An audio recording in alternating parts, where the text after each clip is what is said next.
Good morning mga tangay, kamusta ka mo ron? Base pang mayaday dong pagralawasan, maraya sa masakit.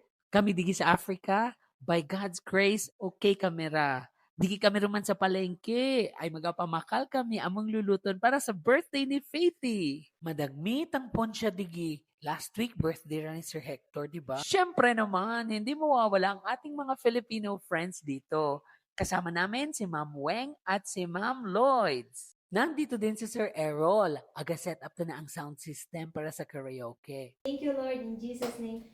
Amen. Happy birthday to you. Happy birthday to you. Happy birthday. Happy birthday. Happy birthday to you.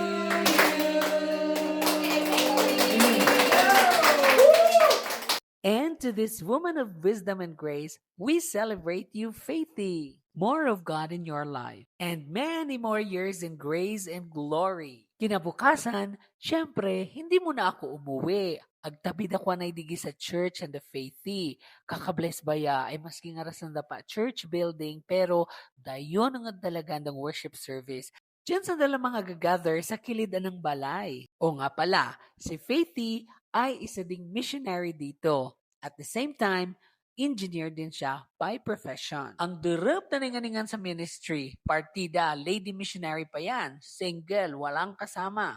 Pero tingnan nyo naman ang kanyang church, growing and growing and growing. By faith and all by God's grace, kung aya mo agapadayon na ng ministry digi. Animan dadi, naisipan na nga mag-prepare pagkan for the church. Birthday na, Thanksgiving pa. Pauli ako rin mga tangay. At yan ang ating kwento for today's video. Again, this is Teacher Rex saying, always choose to do what is right because life is short, eternity is long. God bless everyone and see you soon, if not here on earth. See you then in heaven. Bye. Au revoir.